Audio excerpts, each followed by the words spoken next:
Hello, it's the cousin, and I'm back for another episode of Beer Tasting. I get a kick out of brew. Okay, so tonight I thought we was going to get into the next little mini series, but it turns out there was one more Tesco beer.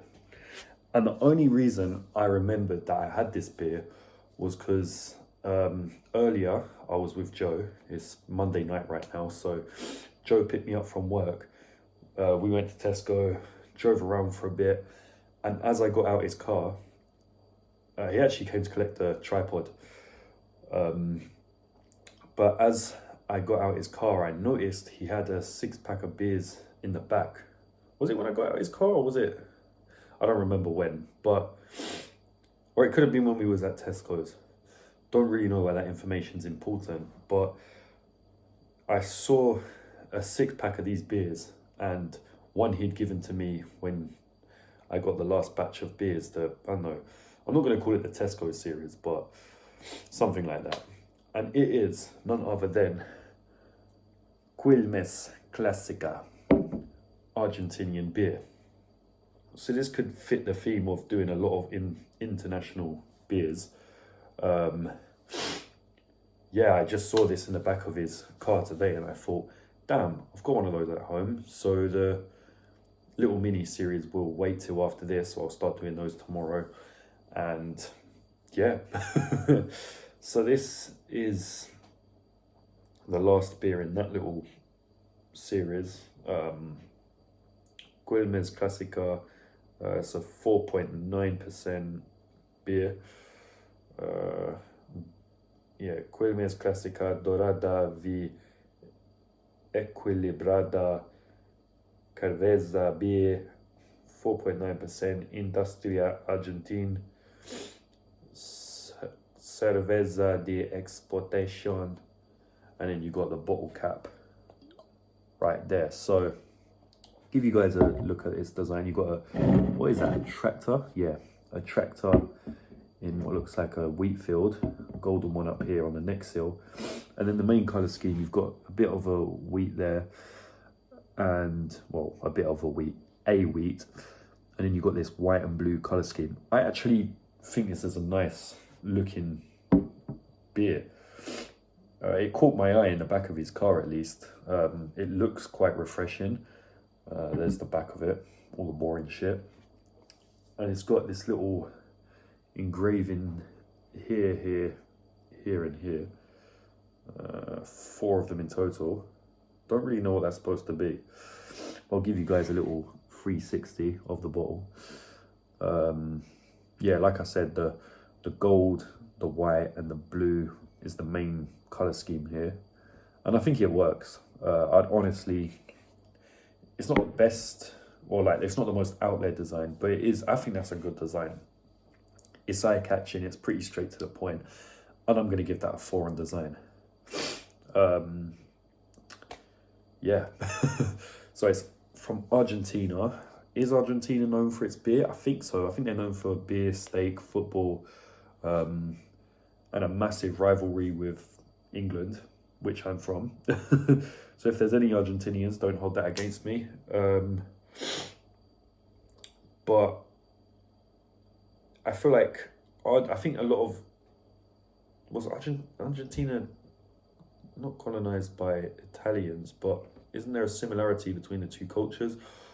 Again, don't come for me for saying that. And I know Italians are known for their food and beer, so Argentina is similar in that sense. Although I think a lot of South American countries like a good old beer. Kind of a big part of the culture down there, as it is in the UK and most of Europe, to be honest. So let's crack this open and see what it tastes like. So we've got Argentina. What other ones we've done? We've done the Polish one that my friend from work gave me. Show you guys the bottle cap. The Serbian one that my cousin got me from Montenegro. That wasn't actually a Montenegrin beer. Birra Moretti, which is Italian. Erdinger, which was German. Guinness, which is Irish. Did I say Birra Moretti, which was Italian? If not that. And now Argentina. And Red Rascal, I suppose, is an English one. Let's see what this smells like. Bearing in mind, my sinuses are playing up, so my nose isn't working too good. But that does smell like a good beer. Let's try it. Cheers.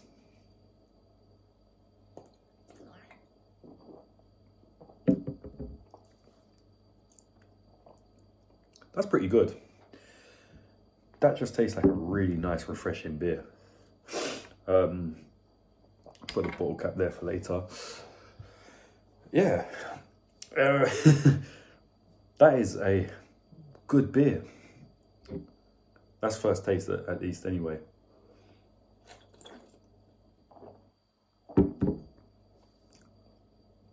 This seems like one of those beers that it's a beer. It's a good beer. It's something you can enjoy while having a conversation with a friend, a meal, a night out, a party, a social gathering. It's just one of it. I can instantly tell it's just one of those beers that you can just be at. You know, you're just holding your beer, doing whatever. I like Budweiser for that reason. And this is even clearly stronger, 4.9%. So it's a bit more stronger, but it is one of those like easygoing, carefree, enjoyable beers. Could I give that a 4 straight away? I think I can. I'm going to give that a 4 on taste. That is honestly just a good beer. Very casual review, I know. But sometimes it's good to just have a beer when doing beer tasting, because you get some of these wacky ones and they're very hit and miss. Some of them have really cool designs and they're really eye-catching and you're like, wow, and then you drink it and go like, what the fuck was that? Other ones, you look at it and you're thinking, but you drink it and go, actually, you know what, that is really nice. But this is just a beer in every sense of the word. I can imagine this is very popular in Argentina as well as many other countries. I really like that. So giving it a 4 on both design and taste. I think I could up that, to be honest. Could I get up that on taste?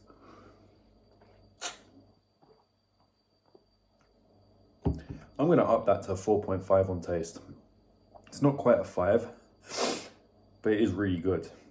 So I think my overall rating will also be a 4.5. I can't argue with that. That is just a nice, easygoing beer. So what I'm going to do now that I've reviewed this good beer, is I'm just going to get some of the other ones we've done, put them on the table, and just give a little mini recap. Yeah. So there you have it. These are most of the beers we've done recently. All of them, I think, except for the Polish one, as I got rid of the bottle for that. All of these ones here, except for these two, I got from Tesco. And yeah, I'm not going to go over all of the individual ratings. I'm just going to talk about these as I remember them. So, or did we do this one before this one? Because these are in the order of how I think I remember doing them.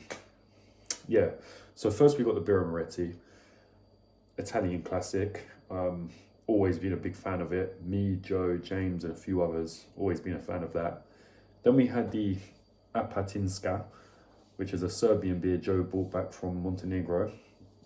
This one, I thought it had a weird taste, almost a bit like Bonjela in a weird way. I don't think I said that in the review, but there we go. And it was clear, so not 100% sure what that was.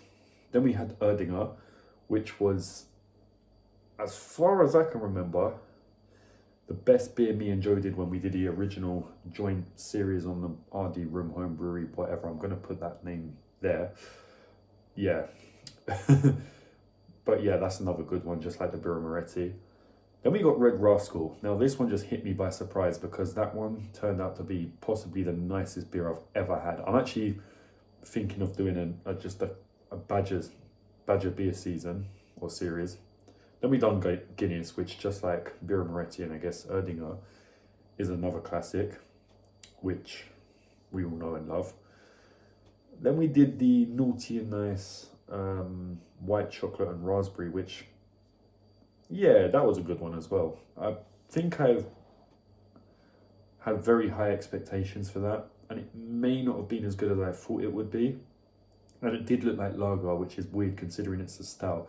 And then, of course, we've just done this, the Quilmes Clasica, which is as I said many times, a good beer.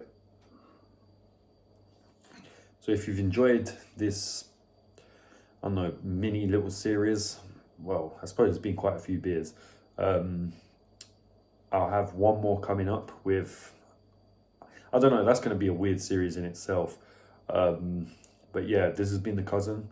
Hope you've liked this video. If you have, if you've enjoyed watching it, please like, subscribe, share, all that other bull crap. And I shall see you in the next one. Cheers.